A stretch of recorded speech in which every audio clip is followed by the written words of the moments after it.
Halo semuanya, kembali lagi bersama saya Johan di Juna Trading ID. Jadi pada kesempatan video kali ini saya akan bahas kembali untuk update dari pergerakan EURUSD. Ya, jadi emang ini adalah video EURUSD harian. Jadi saya akan coba bahas sesingkat mungkin ya. Jadi emang ini yang saat ini kalian lihat adalah mapping EURUSD yang pernah saya share waktu itu ya di channel Telegram Juna Trading ID. Dan mapping ini juga pernah saya bahas juga di video saya yang sebelumnya. Oke, jadi karena memang mapping ini masih saya pakai hingga saat ini dan memang EURUSD ini saya fokuskan untuk di 4 jam, maka perubahan dari mapping ini tuh nggak banyak ya. Hanya saja di sini saya menambahkan demand 1 jam ya. Karena kalau kita perhatikan si EURUSD ini memang sedang sideways ya di area atas sini dan juga paling rendahnya itu di area bawah sini di 12.260 sampai 12.413. Ini adalah area sideways terendahnya dia. Dan waktu itu sempat menyentuh area bawah sini 11.866 sampai dengan 12.057. Itu juga hanya sebentar langsung naik lagi ke atas. Oke, jadi kalau kita perhatikan memang si EURUSD ini lagi mau turun. Karena kan dia sudah menembus area demand-nya ya. Ini adalah area demand-nya kalau saya katakan. Karena harga itu kan dari atas, dia dari atas turun ke bawah, dia tembus, terus dia retest lagi ke atas, ya ini namanya area supply saat ini. Nah, untuk demand terdekatnya itu ada di level harga 12.629 sampai 12.765. Nah, jadi kalau untuk area demand tengah ini yaitu ada pada level harga 12.954 sampai dengan 13.206. Untuk supply tertingginya itu ada pada level harga 13.065 sampai 13.302. 3802. Pergerakannya si EURUSD ini kalau saya perhatikan ya. Setiap dia menembus area sini, dia itu akan cenderung turun lagi ke bawah. Dia akan cenderung membuat seperti tangga gitu ya untuk turun ke bawah. Nih kalau kita perhatikan,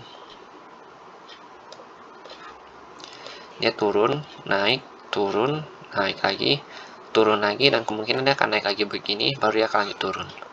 Target terendahnya itu kalau dia turun ya, itu ada di 12.260 sampai dengan 12.413. Karena kalau kita perhatikan ya, kenapa saya lebih prefer dia turun?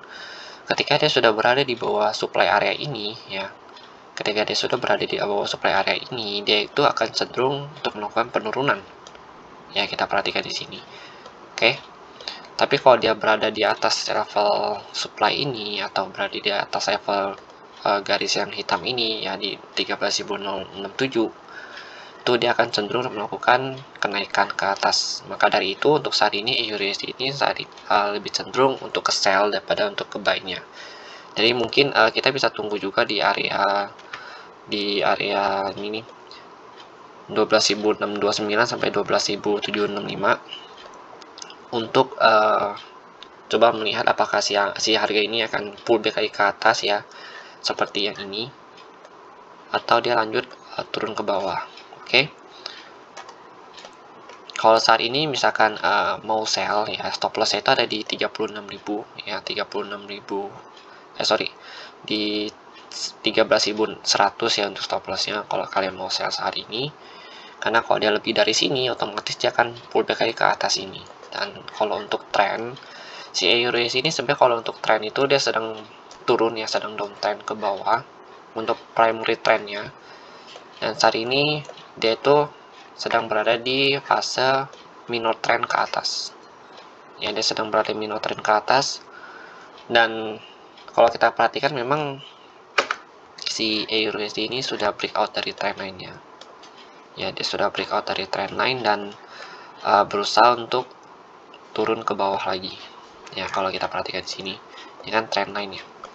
Juga trendline, ini trendline, ini trendline, ini trendline-nya. Ini dia breakout, dia turun, retest ke bawah. Oke. Jadi sekian dulu penjelasan saya mengenai si EURUSD ini. Jadi kalau misalkan ada yang salah atau misalkan ada yang ingin ditanyakan, silakan kalian tanyakan di kolom komentar atau bisa join ke channel Telegram Juna Trading ID. Untuk linknya itu sudah ada di deskripsi video ini. Oke, terima kasih dan sampai jumpa pada video berikutnya.